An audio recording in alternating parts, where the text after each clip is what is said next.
Assalamualaikum warahmatullahi wabarakatuh.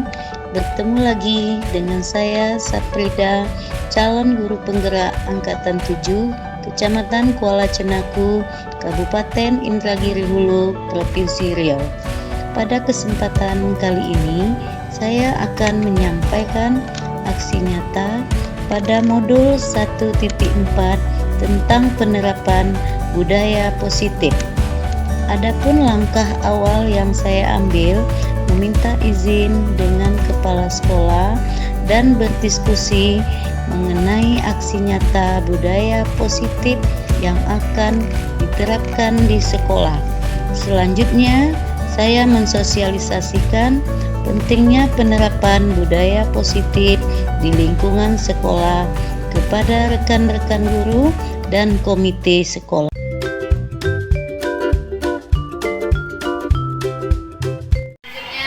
Acara kita yaitu kata sambutan dari Kepala Sekolah SDN Nomor 2 Teluk Sungkai oleh Bapak Ardison SPDSD. Kepada Bapak kami persilahkan. Assalamualaikum warahmatullahi wabarakatuh.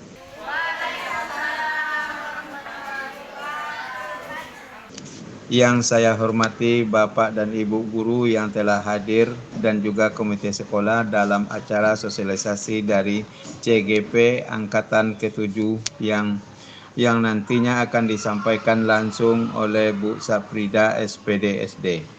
Yang mana beberapa waktu yang lalu CGP meminta izin kepada saya selaku kepala sekolah untuk menerapkan budaya positif salah satunya menciptakan lingkungan sekolah kita yang nyaman dan bersih dengan menjadikan budaya peduli lingkungan sebagai karakter murid. Alhamdulillah hal ini sangat kita respon sekali untuk kita praktekkan bersama demi kemajuan sekolah kita. Tentunya. Mari kita dukung, bergerak bersama menerapkan profil belajar Pancasila. Untuk itu mari kita dengarkan bersama sosialisasi dari CGP. Sekali lagi terima kasih saya ucapkan. Wabillahi taufiq wal hidayah. Assalamualaikum warahmatullahi wabarakatuh.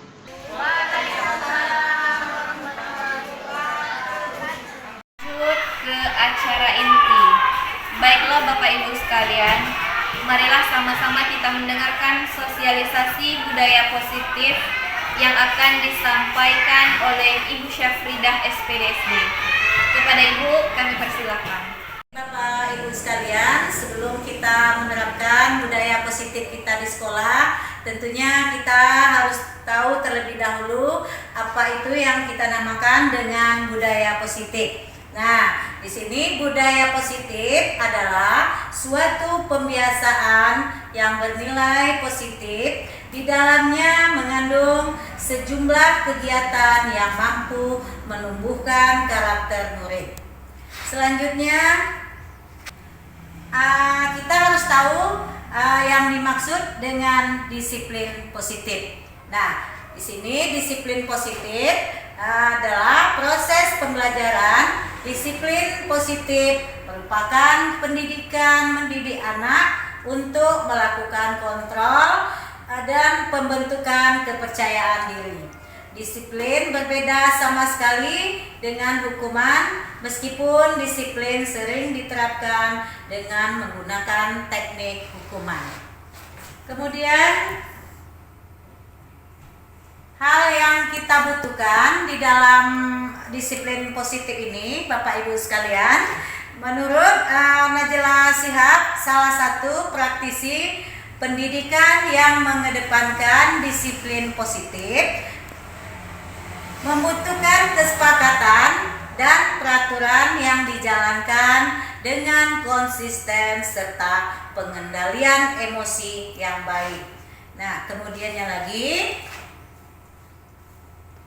budaya positif. Nah, ini kita kenal ada 6 hal, yaitu yang pertamanya perubahan paradigma stimulus respon, kemudian yang keduanya konsep disiplin positif, dan yang ketiga keyakinan kelas, dan yang keempat pemenuhan 5 kebutuhan dasar manusia, dan yang kelimanya posisi kontrol, dan yang keenamnya segitiga restitusi yang merupakan unsur utama dalam terwujudnya budaya positif yang kita cita-citakan di sekolah kita masing-masing, tentunya Bapak Ibu sekalian. Kemudiannya lagi, yang pertama tadi itu perubahan paradigma stimulus respon. Nah, untuk membangun budaya yang positif, sekolah itu perlu menyediakan lingkungan yang aman, kemudian nyaman, agar murid-murid mampu berpikir, bertindak, dan menciptakan dengan merdeka, mandiri, dan bertanggung jawab. Salah satu strategi yang perlu ditinjau ulang adalah bentuk disiplin yang dijalankan selama ini di sekolah kita, tentunya Bapak Ibu sekalian. Kemudiannya lagi, yang kedua yaitu konsep disiplin positif. Nah, konsep disiplin positif ini Bapak Ibu sekalian merupakan topik pembahasan tentang disiplin. Nah, di mana belajar tentang konsep disiplin positif yang merupakan unsur utama dalam terwujudnya budaya positif yang kita cita-citakan di sekolah-sekolah tentunya. Mereka berpendapat bahwa kalau saja anak-anak bisa disiplin, maka pasti akan bisa belajar tentunya Bapak Ibu sekalian. Nah, kemudian para guru juga berpendapat bahwa mendisiplinkan anak-anak adalah bagian yang paling menantang, Bu, Bapak sekalian, dari pekerjaan kita tentunya. Nah, ketika mendengar kata disiplin, kebanyakan orang akan menghubungkan kata disiplin dengan tata tertib, kemudian teratur, dan kepatuhan pada peraturan. Nah, jadi ada tiga macam kepatuhan pada peraturan tadi, yaitu motivasi perilaku manusia. Nah, jadi ada 3 tadi, yaitu yang pertama untuk menghindari ketidaknyamanan Bapak Ibu sekalian ya. Kemudian yang keduanya yaitu untuk mendapatkan imbalan atau penghargaan dari orang lain. Nah, kemudian yang ketiganya untuk menjadi orang yang mereka inginkan dan menghargai diri sendiri dengan nilai-nilai yang mereka percaya. Nah, itu salah satunya motivasi perilaku manusia. Kemudian Bapak Ibu sekalian, yang ketiga. Nah, yang ketiga yaitu keyakinan kelas, di mana di dalam kelas itu perlu pembentukan keyakinan kelas. Nah, jadi keyakinan kelas bersifat lebih abstrak, kepada peraturan yang lebih rinci dan konkret tentunya Bapak Ibu. Yang keduanya yaitu keyakinan kelas berupa pernyataan-pernyataan universal, dan yang ketiganya pernyataan keyakinan kelas di mana senantiasa dibuat dalam bentuk yang positif tentunya Bapak Ibu sekalian. Yang keempat, keyakinan kelas hendaknya tidak terlalu banyak. Nah, sehingga mudah diingat dan dipahami oleh semua warga yang ada di dalam kelas tersebut. Kemudian yang kelimanya, keyakinan kelas sebaiknya sesuatu yang dapat diterapkan di lingkungan tersebut. Yang keenam, semua warga kelas hendaknya ikut berkontribusi dalam pembuatan keyakinan kelas lewat kegiatan curah pendapat. Yang ketujuh, bersedia meninjau kembali keyakinan kelas dari waktu ke waktu. Pertama-tama perlu diciptakan dan disepakati adalah keyakinan-keyakinan atau prinsip-prinsip dasar yang bersama warga kelas dan salah satu yang telah disepakati yaitu budaya malu. Kemudian dengan kesepakatan saya malu jika seandainya datang terlambat, saya malu misalnya jika mencontek pelajaran. Nah, begitu salah satu contoh yang ada di dalam kelas supaya bisa kita lestarikan. Kemudiannya lagi yang keempat yaitu pemenuhan 5 kebutuhan dasar. Nah, jadi semua tindakan yang kita lakukan di dalam kelas, nah harus dapat menciptakan sebuah lingkungan positif, aman dan nyaman tentunya Bapak Ibu sekalian, dari keyakinan kelas yang telah disepakati bersama tadi. Akhirnya terbentuklah sebuah budaya positif. Seluruh tindakan manusia di mana memiliki tujuan tertentu. Nah, semuanya yang kita lakukan adalah usaha terbaik kita tentunya untuk mendapatkan apa yang kita inginkan. Nah, jadi begitu ya Bapak Ibu sekalian. Kemudian lagi yang kelima. Nah, ini yang kelimanya Bapak Ibu, yaitu 5 posisi kontrol. Nah, jadi di sini ada 5 posisi kontrol melalui serangkaian riset dan bersandar pada teori kontrol Dr. William Lacey Jensen berkesimpulan ada 5 posisi kontrol yang diterapkan oleh seorang guru, orang tua ataupun atasan melakukan kontrol. Nah, kelima posisi kontrol tersebut adalah yang pertamanya Bapak Ibu itu kita kenal dengan penghukum ya, dimana penghukum itu hukuman fisik atau hukuman verbal. Nah, jadi patuhi tata tertib. Kemudian yang keduanya ada lagi pembuat orang merasa bersalah. Nah, jadi yang keduanya ini biasanya guru menyampaikan dengan suara yang lembut. Nah, bagaimana orang tuamu tahu? Nah, jadi seperti itu salah satu contohnya ya Bapak Ibu, pembuat untuk anak kita merasa bersalah tentunya. Kemudian yang ketiganya lagi kita bisa menganggap anak ataupun murid kita sebagai teman. Nah, jadi teman di sini maksudnya guru kita sebagai guru tadi bisa memposisikan sebagai teman. Nah, kemudian ingat tidak bantuan Bapak selama ini nak. Nah, jadi salah satunya seperti itu, kita rangkul anak tersebut dengan cara yang mengajak ataupun menghimbaunya untuk tidak kasar, di mana kita harus berlemah lembut dengan anak tersebut sehingga bisa menganggap anak sebagai teman kita tentunya. Nah, kemudian ada lagi yang keempat. Nah, yang keempat ini sebagai monitor. Nah, di sini sebagai monitor yaitu sebagai pemantau tentunya Bapak Ibu ya. Nah, jadi pemantau ataupun mengawas apa yang telah kamu lakukan. Nah, jadi seperti itu ya, kita sebagai guru, sebagai monitor, tadi itu sebagai pemantau atau mengawasi. Kemudian yang kelima itu sebagai manajer. Nah, jadi sebagai manajer yaitu mempersilahkan murid untuk mempertanggungjawabkan perilakunya dan mencari solusinya.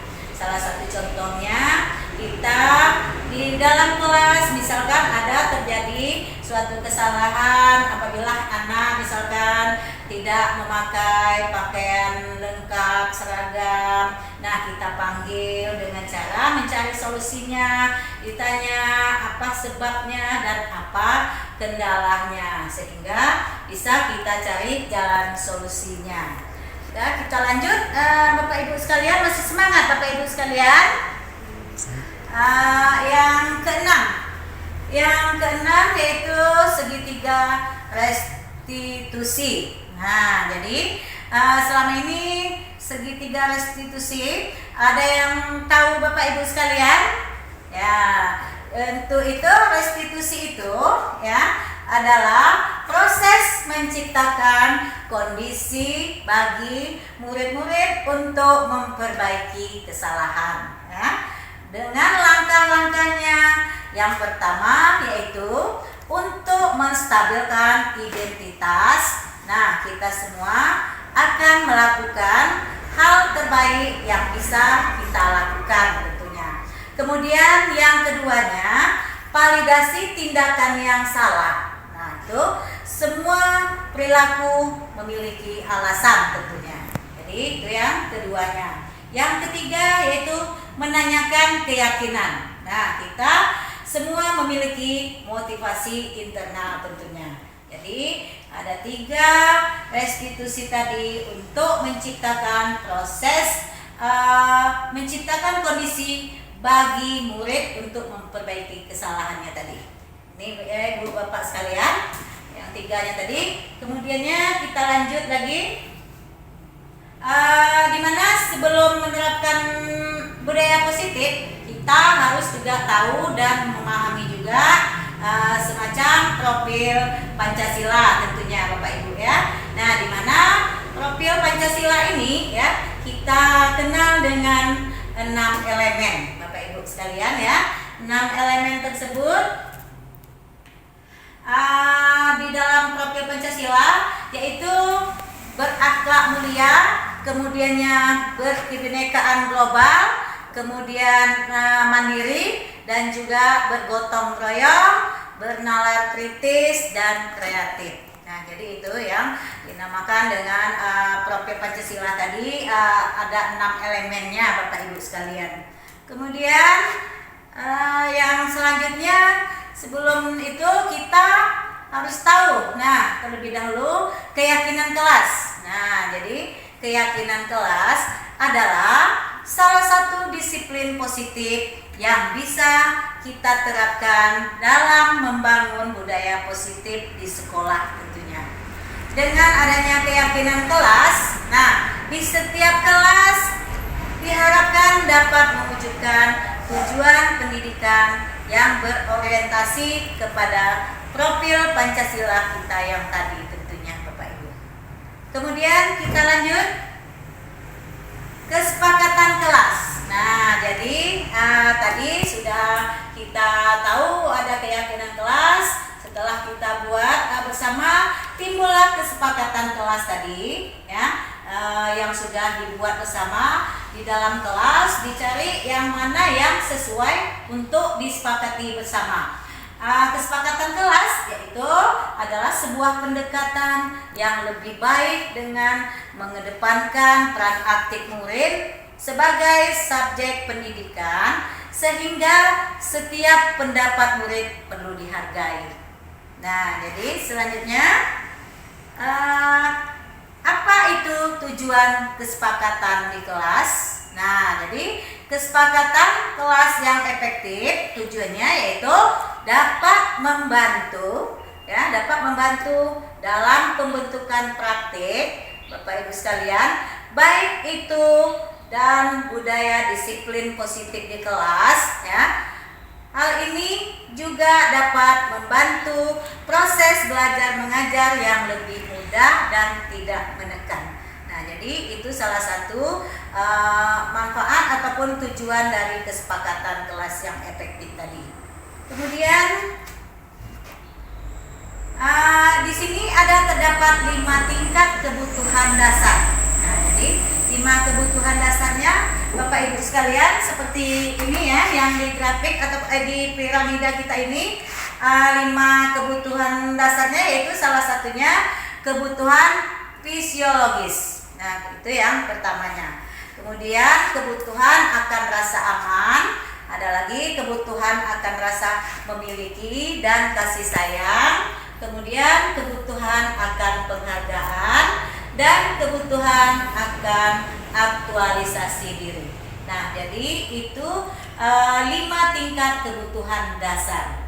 Kemudian ada lagi yang kita sebut dengan kebutuhan dasar manusia. Nah, jadi kebutuhan dasar manusia itu bertujuan ya untuk mempertahankan sesuatu kehidupan dan kesehatan manusia. Nah, jadi itu salah satu tujuannya, mempertahankan suatu kehidupan dan kesehatan manusia.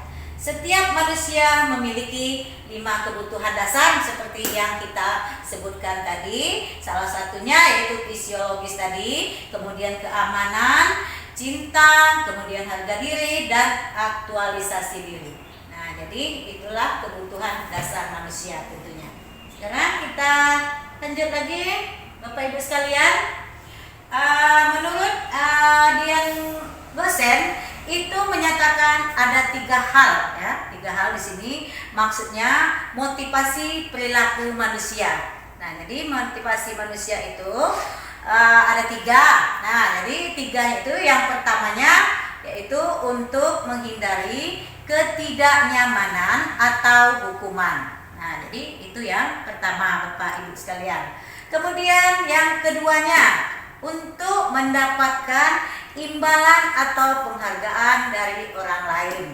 Nah, jadi yang kedua, yang kita lanjut sekarang, yang ketiga yaitu untuk menjadi orang yang mereka inginkan dan menghargai diri sendiri ya, dengan nilai-nilai yang mereka percaya. Nah, jadi itu motivasi perilaku manusia ada 3 tadi Bapak Ibu yang harus kita tanamkan pada diri masing-masing.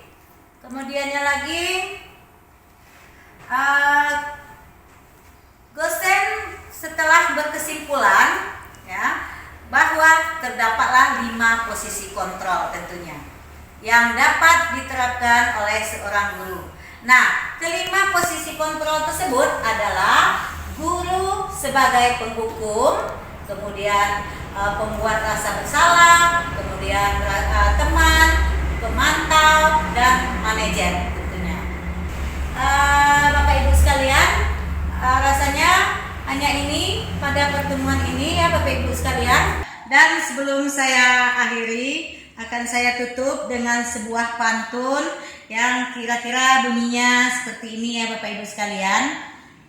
Siang-siang pergi ke Kuala. Cakep. Jangan lupa membeli alpukat. Cakep. Demikianlah sosialisasi saya. Semoga bisa bermanfaat. Yeay.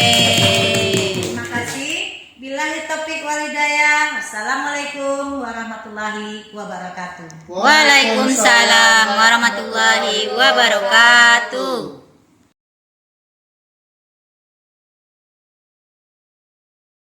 Sekalian, sesuai dengan yang sudah Ibu jelaskan tadi mengenai tentang kesepakatan kelas kita, yang mana yang telah kalian tulis ya, kesepakatan kelasnya tadi tolong ditempelkan mulai dari Nesya ya, kepada Nesya dipersilakan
membuang sampah pada tempatnya. Sekarang kita lanjut yang keempat ya. Yang keempat, piket bersama ya, piket bersama yang sudah dijadwalkan. Setuju semuanya? Setuju. Bisa dilaksanakan? Bisa. Iya ya, piket bersama. Sekarang kita lanjut yang kelima ya, kesepakatan kelas kita yang kelima, yaitu saling menghargai teman. Ya, setuju? Setuju. Ya, saling menghargai teman.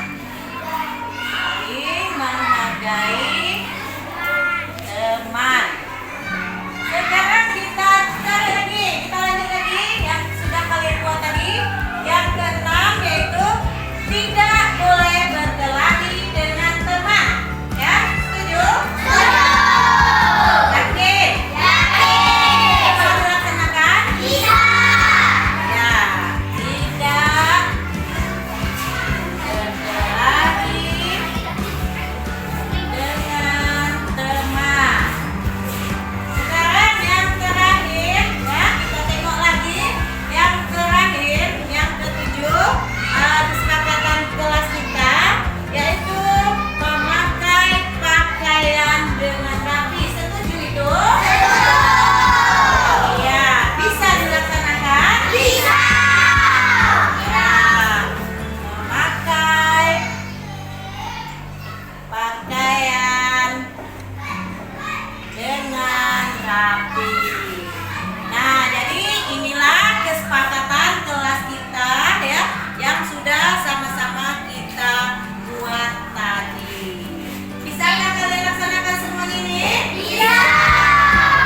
Iya, terima kasih ya kepada anak ibu yang sudah menuliskan ataupun membuatkan kesepakatan kelas kita bersama ya. Ya, Siti menanam bunga apa, Siti? Bunga apa? Bunga cempaka. Iya. Siapa? Nesa menanam bunga apa? Iya, bunga keladi. Nih, Dini menanam bunga apa, Dini? Lidah mertua ya. Iya, bunga ya, ditanam ya semuanya bunganya.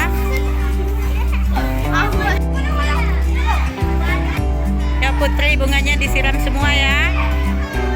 Ya, sampaikan ke ujung sana bunganya disiram semua. Ya, siram. Yuk, disiram ya.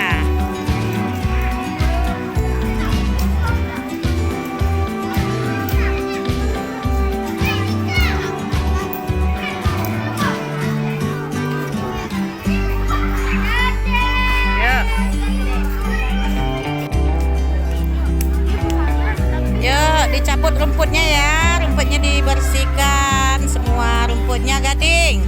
Yuk Gading, rumputnya Gading. Nah, yuk Dina, ambil bunganya Dina, kata bapaknya tuh. Ditanam ya, bunganya ditanam. Sampahnya masukkan ke dalam tong sampah. Masukkan sampahnya. Yuk, bunganya ditanam ya. Assalamualaikum warahmatullahi wabarakatuh. Perkenalkan, saya Ibu Weni Piranta SPD selaku teman sejawat Bu Saprida SPDSD CGP Angkatan 7 Kecamatan Kuala Cenaku Kabupaten Indragiri. Dalam kegiatan ini, saya sangat tertarik sekali untuk menerapkan budaya positif di sekolah yang sudah disosialisasikan oleh Bu Saprida. Salah satunya menciptakan lingkungan sekolah yang nyaman dan bersih dengan menjadikan budaya peduli lingkungan sebagai karakter murid.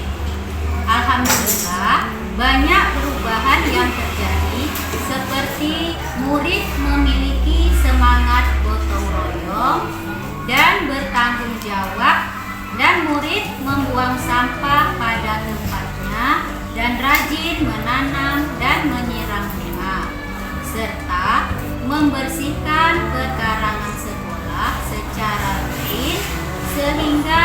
berkarangan, bersih dan nyaman. Terima kasih kepada Ibu Saprida yang sudah mau berbagi praktik baik kepada kita semua. Semoga kita bisa menerapkan nilai positif dengan optimal, sehingga sekolah kita bisa menjadi lebih baik lagi. Terima kasih. Wassalamualaikum warahmatullahi wabarakatuh. meant to be.